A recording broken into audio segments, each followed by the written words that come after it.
to Heal Your Heart, Heal Your Body with me, Marina Crispy. Welcome, welcome, welcome. So, before we get started with part 3 for Heal Your Heart Wounds, I want to just remind you, if you like what you're hearing and you want to follow and receive more and get the notifications, just hit the subscribe button, hit the bell next to it so you're notified whenever I post a new video or a new audio for my podcast. And like and share.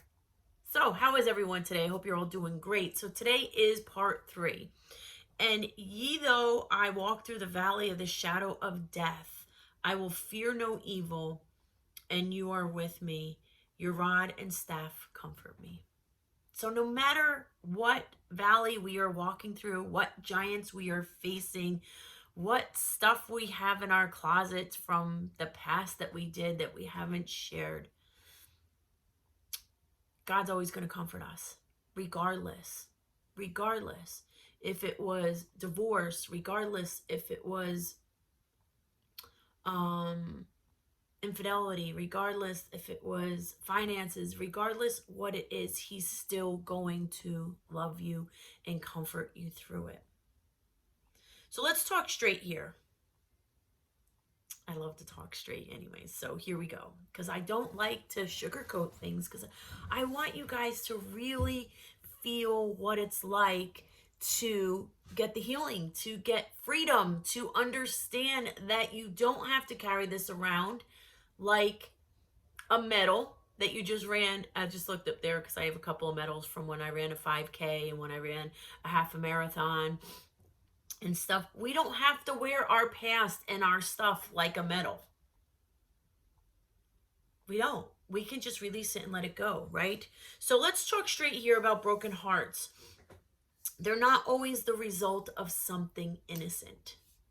So now we're going to get deep in this, because this can be from those that we truly trusted, a family member, a family friend, a coworker, a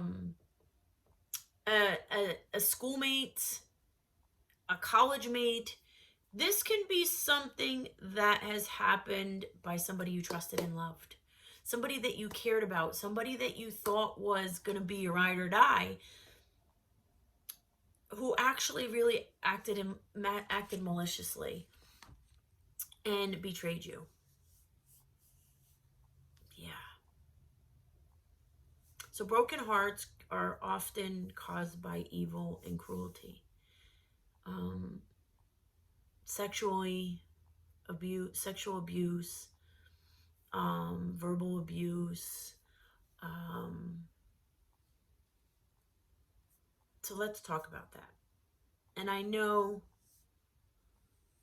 that you're going to say to me, how do you expect me to do this when they took advantage of me when I was a little person, a little girl or a little boy? I don't know who's watching this. So if you're watching it and you're male or female, I'm talking about both, because we hear more about little girls who are being abused because little boys typically try to hide it because that is more demeaning for them. And I don't really get that all the time, because no matter what, it's wrong. No matter you're male or female, it's wrong on all levels, all levels. So you don't have to be embarrassed by that. You don't have to think that you're less of a man because that happened. No, you were just young. You didn't know better. You trusted the person, or they put the fear of your life on you, and that's why you didn't do it. So you didn't tell, or you still haven't told, and you're still letting it eat up in you up inside. It's still festering. It's still making you triggered when certain things are said, or certain people touch you in a certain way, or when certain things are seen or read. It triggers you, and that gnawing in the pit of your stomach doesn't feel good. So what I'm sharing with you here is, when somebody whom you loved and trusted betrayed you in a malicious way, we carry that bitterness, we carry that hurt, we carry that into our next relationships. Whether it's just a friendship or a romantic relationship, we carry that into the workplace. We carry that wherever we go. So I want to share with you that forgiveness is the only thing that's going to heal you from that. And you're probably going, girl, you are out of your mind. Yeah, probably thinking that. But friends, you need to forgive. You need to heal from that. You need to allow that process to be processed and put it in your God jar or put it at God's feet. That doesn't mean that you have to have coffee with that person. That doesn't mean that you have to go hang out with that person. That doesn't mean you have to love on them because you forgive them. You're forgiving them for yourself so you can continue to move on and grow in your life and grow with God and be the person who you truly want to be inside, without fear, without shame, without resentfulness, without unforgiveness. Okay? And it's not your fault. And God loves you like no other love. And those people that were hurt by somebody in the church, a lot of times, and it's supposed to be like a father figure, be it a pastor or a priest, you don't want to trust God. You don't even want to call him your father, because why would somebody who is working for God do something horrible to you like that? I get it. I understand. But that's not God. That is not God, and God did not put that on the person to do that. That was the devil acting in that person's life. It's not God. It's not. You need to forgive God. You need to forgive them, the person, because he loves you like no other. There will be no other love on earth that you will find like God's love. He cares for us in a way that no human could ever care for us. And he will show you that the minute you say, Father, I'm ready for that love. I'm ready to feel you. I'm ready for that healing. I'm ready for you to grab me and put me in your arms and just hug me tight. And guess what? The best part is once you heal, you'll be able to love again, and you will be able to receive love again. Not receive the love that you thought you were supposed to have. Not that throwaway love where, one night stands because that's what you think you're only worth, or abusive relationships because that's all that you think you're worth. A love like no other. A love like a human can love you because you are healed enough to allow the love from that person, and you are allowing yourself to love them back. You will be whole again, just like as God promised in his promises and in his word. He's got promises like you would never imagine. Go to the Psalms, go to all the promises. The beauty about the Bible and Google is that you can Google the scriptures for your promise of being loved by him, by another, being able to love somebody back. Because sometimes when people betray us in that fashion, especially if it's somebody we love or somebody that was in that was like of the church, we don't think that we are worthy, and we don't think that we can trust God. We don't think we can trust ourselves. And we think all that we are good enough for is for somebody to hurt us more. And it's not true. It's not true. You are worth so much more. You are really God's kid. And you're probably saying, I'm sick of hearing I'm God's kid. Well, you are God's kid. And God did not put that on that person for them to hurt you. That's the devil's work. That's a ego. That was from ego. That was from pride. That was one from taking their position, their title to another level. I was raised in growing up that God was going to punish me all the time. So if you have a priest telling you that God was going to punish me, and a parent that's going to tell you that God's going to punish me. And then when you're punished, you think that you deserved it, even if you didn't deserve it, or if you were touched or abused in a sense that you thought you were going to deserve it.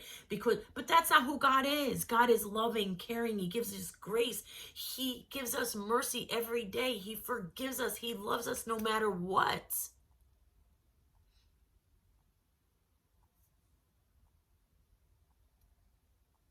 So, you're probably saying, girl, you've gone and lost your mind. I haven't lost my mind. I've had to walk through some stuff in my life where I've realized that if I didn't have God, I wouldn't be here. I wouldn't be on this side of the earth, to be honest with you, if I didn't have him. So I had to let him do his work in me. I had to do the work in order for me to get through it. I had to forgive people. I had to forgive myself. There were a lot of things that I had to do that I didn't want to do because I didn't think those people were worthy of my forgiveness until I realized that it wasn't for them that I had to forgive. It was for me. In order for me to heal this heart wound, so I could go in and love other people back to life. And I could go in and do the work he's called me to do. Because if I didn't do the healing, I wouldn't be able to do this. If I didn't walk through this stuff, I wouldn't be able to walk with the people that I work with. Because how would I know?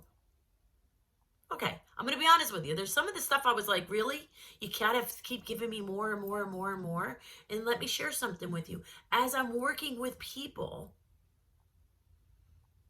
and he's giving me words of knowledge for those people, I can relate because I see it in my own life. Because I've walked through it. I've witnessed it myself. So he puts those people in my path that I can help them through dealing with the loss of somebody with suicide, dealing with mental illness, dealing with a child who was sick, dealing with a broken marriage that has now been healed, dealing with all these things that I had to come through so that way I can help the next person. See, that's why he gives us the mess. So our mess becomes our message. And when we can help somebody else that he puts in our path, we're ministering to them. Whether you know it or not, you're ministering to them. In this season, or there aren't any more seasons in the New Testament. There were seasons before. Now we are in grace and we are in mercy, but we seem to forget that, right? But once we start the healing, God will restore our spirit strength so that I will no longer have to feel as if I have a spirit infected by fear, or a spirit infected by grief, or a spirit infected by bitterness. I won't have to keep my walls up anymore. You won't have to keep your walls up anymore. You'll be able to put them down and allow people in and trust people again and love people again. And you'll be able to heal your heart, so you'll be able to love like you never loved before. The way you'll love God and others. I always loved people. Let me share this with you. I've always loved people. I love to be at parties. Not like to just drink and booze it up. No, because I don't. And it's not because I'm a Jesus lover, as people say. I just never was into it. And I think that, sorry, I got a message. I think that being said, I just grew up in a household that really didn't drink. And then when my husband got sober, I didn't just bring it in the house because I figured it wasn't good for him. And why tempt him if he's doing this for us, right? So, I just never drank, and maybe I'll have a glass of wine here or there, but it just wasn't my thing. But I really enjoyed going to parties and being with people and dancing and enjoying life and that kind of stuff. But that was also a big cover, because a lot of my loving on people was to have them love me. If I did for them, or if I showed up, or if I exposed like who I was, not all of me, but who I was, they would like me. So I would do everything they asked me to do. I would attend everything they asked me to attend. I would help cook, I'd help clean up, I'd help do everything because I just wanted that love, that space, that acceptance. How many of you can raise your hand for that? But as I went through my healing and I found out who I really am and what I really want and what I want to get out of my life, there's times that I say, no, I don't want to do that. And there's times that I don't want to go to the dinner party. And there's times that I don't want to be that person anymore. I just want to be me. And I want to be loved for who I am. And I want the person to love me for who I am. And I want to do for them because I truly love them, not because I'm looking for attention. And typically when we're looking for attention is because we missed something when we were younger, or we have a heart hurt wound that happened to us that we feel like the only way we're going to get that love that we're craving for is if we give them what they want. So that may be sex when you don't want to give it to people that you don't want to give it to. It may be going out and partying and acting crazy because you just want to fit in and you want to be accepted and you want them to ask you and bring you along. And it may be that you're going to jump into a relationship just because you don't want to be alone. But once you find out who you are and who God, the true God is, not the punishing God, not the one of the person that hurt you in church, our true God who loves us no matter what, through whatever we're going through, then we find that real who we are in here. And we love differently. And we accept love differently. And we set boundaries differently. We don't need to be accepted. We don't need to be the life of the party. We don't need all of that because we already have it all in here. So that is the beauty of the healing. Some of you have been carrying these hurts since you were little. And you don't even know where to start to forgive. Heck, some of you don't even want to forgive. Some of you haven't even shared it with the person that you're with right now, out of fear that they're not going to love you anymore because somebody hurt you like that.